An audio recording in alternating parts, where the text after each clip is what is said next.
Bismillahirrahmanirrahim. Assalamualaikum warahmatullahi wabarakatuh. Perkenalkan, saya Nurul Uyun dengan NIM 905121016, jurusan Perbankan Syariah UIN Alauddin Makassar. Nah, di sini kita akan bahas tentang sistem keuangan Islam. Nah, sistem keuangan Islam adalah sistem yang didasarkan pada prinsip-prinsip syariah Islam yang menempatkan nilai-nilai keadilan dan berbagi risiko sebagai prinsipnya. Mari kita simak bagaimana sih sistem ini dapat membawa perubahan positif dalam dunia keuangan. Nah, definisi dan prinsip dasarnya. Nah, apa sih definisinya? Nah, sistem keuangan Islam adalah sistem yang didasarkan pada syariah Islam dan memanfaatkan prinsip-prinsip seperti berbagi resiko, keadilan, dan keterbukaan dalam operasinya. Nah, yang kedua ini prinsip-prinsip dasarnya. Nah, prinsip dasar dari sistem keuangan Islam ini meliputi adanya sistem pemberian modal atau equity basis dan keadilan dan kebersamaan dalam pembagian keuntungan dan kerugian, serta adanya pengendalian atas hibah. Nah, fungsi dan karakteristik sistem keuangan Islam.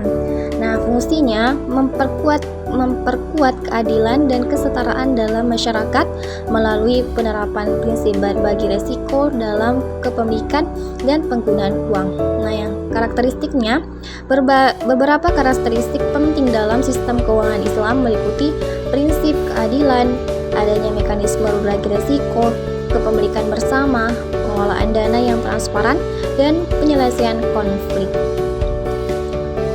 Nah, konsistensi sistem global keuangan dan sistem keuangan Islam. Nah, konsistensi sistem global keuangan lebih menekankan pada produksi uang, sedangkan sistem keuangan Islam menempatkan berbagai resiko seperti prinsip utamanya. Sistem keuangan Islam dengan konsistensi prinsip keadilan dan transparansi serta penggunaan teknologi modern, sistem keuangan Islam mampu berkontribusi memberikan alternatif bagi sistem keuangan global yang sudah saatnya direformasi. Nah, tantangan dan kesempatan sistem keuangan Islam. Tantangannya, kurangnya pemahaman masyarakat tentang sistem keuangan Islam. Yang kedua, kurangnya sumber modal. Dan yang ketiga, implementasi infrastruktur yang masih lemah. Nah, sedangkan kesempatannya itu adanya dana zakat dan wakaf yang dapat digunakan untuk mendukung sistem keuangan Islam. Yang kedua, pemahaman masyarakat yang lebih baik tentang keuangan Islam. Dan yang ketiga, pasar muslim yang terus berkembang. Nah, tawaran sistem keuangan risk atau sharing.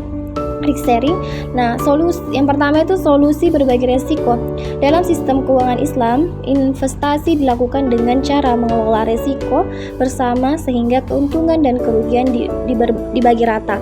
Yang kedua, pembiayaan langsung dan kegiatan produktif. Nah, sistem keuangan Islam berfokus pada pembiayaan kegiatan yang produktif sehingga memperkuat ekonomi real. Nah, yang ketiga, pilar kekuatan ekonomi syariah. Sistem keuangan Islam memiliki kekuatan lingkup yang cukup luas dengan prinsip yang berbasis pada syariah, memperkuat ekonomi syariah secara keseluruhan. Nah, selanjutnya ini implementasi sistem keuangan Islam. Investasi meningkatkan modal dengan cepat. Karena apa? Dalam sistem ekonomi keuangan Islam, prinsip equity basis ini memungkinkan investasi meningkatkan modal dengan lebih cepat melalui kebijakan bagi hasil. Nah, sedangkan pembiayaan sosial ini, sistem keuangan Islam menempatkan keadilan sosial sebagai prinsip fundamentalnya, sehingga pembiayaan sosial serta program sosial Islam dapat terlaksana. Sedangkan ini budgeting atau investasi. Nah, dan investasi manajemen keuangan dalam sistem syariah sangat baik, sehingga standar investasi yang tinggi dapat dilakukan seiring dengan penerapan prinsip keuangan Islam. Mungkin cukup sekian materi tentang sistem keuangan Islam. Mohon maaf bila ada salah kata. Saya Nurul mengucapkan terima kasih. Semoga materi ini bermanfaat bagi kita semua. Wassalamualaikum warahmatullahi wabarakatuh.